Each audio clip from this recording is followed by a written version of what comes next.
Es el termómetro 2021 aquí en Pros y Contras. Esta noche vamos a platicar unos minutos con el consultor político internacional, con Javier Domínguez. Él está ya en Miami y hemos podido contactarlo unos minutos para este espacio de Pros y Contras. Javier, ¿cómo estás? Muy bien, exactamente, y súper contento de vuestra invitación. Te agradezco mucho estos minutos que vamos a platicar. En México estamos iniciando el año electoral. El próximo año habrá elecciones, son las intermedias que le tocan, las primeras, bueno, las únicas que le van a tocar las intermedias al presidente López Obrador. Va a haber elección de senadores, de diputados, y estamos en un momento convulsionado, por lo menos así lo vemos desde dentro del país. ¿Cómo se ve México rumbo a ese proceso electoral? Bueno, lo primero que hay que decir es que lo que se prevé para el 2021 es un choque de agendas que por primera vez en México no se había dado. Siempre había habido, digamos, un conflicto lógico entre gobierno y oposición, pero en este caso está muy definido.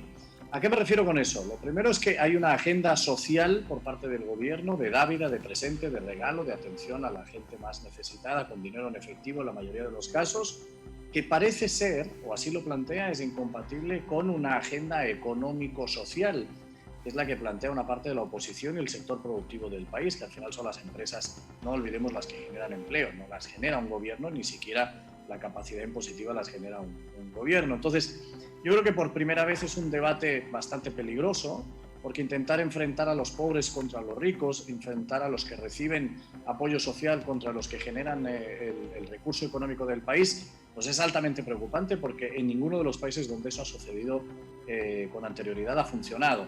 Las democracias quizá más avanzadas, como las europeas o la propia estadounidense, que es donde yo resido, no se plantea la incompatibilidad del apoyo social con la agenda económica, ¿no? Y en este caso, pues a mí me preocupa esa situación en México.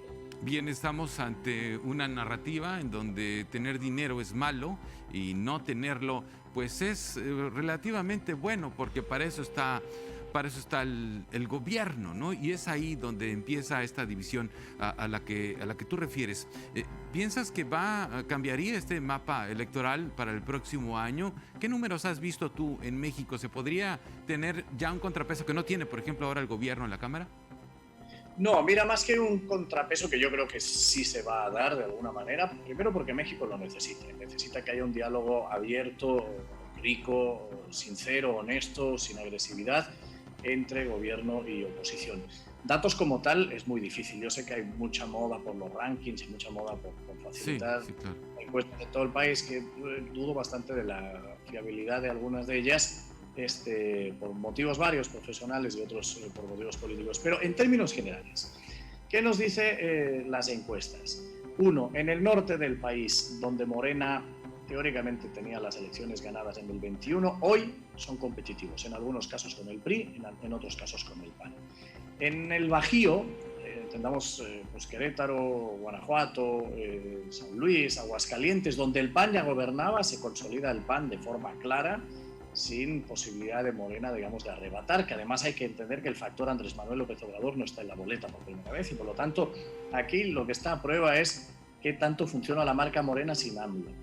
Y en tercer lugar, el sur del país es donde mejor resiste, digamos, los postulados de Morena o del presidente Andrés Manuel López Obrador. Por lo tanto, el país está dividido en tres. El norte ya es competitivo, es decir, donde Morena ya ganaba, no parece que vaya a ser así. En el Bajío, donde ya perdió, hay que recordar, por ejemplo, que en Guanajuato ni siquiera Andrés Manuel pudo ganar en la elección del 2018, le va a ir peor a Morena, y en el sur resiste con cierta contundencia. También es cierto que del plato a la boca se nos cae la sopa, y de aquí al 21 pueden pasar muchas cosas. Es cierto también que el presidente mantiene una alta popularidad, si bien es cierto, ya está por debajo del 60%, hoy estaban dando datos en diferentes medios de entre el 53 y el 55%, hombre, es una bajada bastante notable, con todo tiene una aprobación respetable, pero AMLO ya no es el mismo AMLO del 18, y Morena decididamente no es la misma Morena sin AMLO. Por lo tanto, yo creo que viene gran enfrentamiento, gran división, serios problemas con el debate de la corrupción, utilización de los casos judiciales para procesos electorales, y por lo tanto lo que veo es un gran abstencionismo una oposición hoy por hoy desorganizada. Yo creo que les hace falta sentarse los unos con los otros en una mesa de diálogo, y un gobierno con una agenda electoral no de país que va a intentar defender hasta las últimas consecuencias en el 2021. Se nos termina el tiempo, Javier, pero me quedo con dos asuntos a ver si te es posible comentármelos. El intento del presidente López Obrador de estar presente, si no en la boleta, si en la agenda político-electoral, a través de consultas públicas que propone, etcétera. Ese es uno. Y otro, si tienes un escenario probable o una opinión del estado de Sonora, en donde estamos transmitiendo. Mira, la primera de forma muy sencilla. Va a intentar estar, aunque no esté en la boleta, en el debate de todos, lo logra prácticamente cada día con la mañanera, pero yo también creo que van a estar Cuitlava García, el gobernador de Morelos, Cuauhtémoc Blanco, y los fracasos que han tenido a la hora de gobernar. Ambos van a estar, y por lo tanto hay un contrapeso en el que Andrés Manuel tiene que ver si quiere salvar o quiere que esos gobiernos que no funcionan se le asocien a él.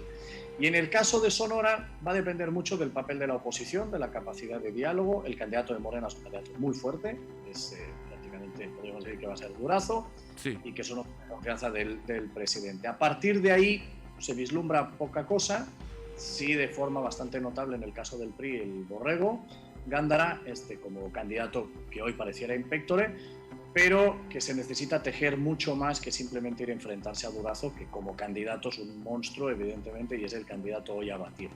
Creo que es una elección que puede partir con un empate técnico, con una diferencia mínima, y que va a depender más de la capacidad de diálogo de la oposición que de la capacidad del gobierno de apoyar a Durazo para que logre la gobernatura de Sonora. Gabriel, yo te agradezco mucho estos minutos. Te mando un saludo hasta Miami. Muchas gracias. Igualmente un saludo hasta Sonora. Gracias. Gracias, Javier Domínguez, consultor internacional. Él está allá en Miami.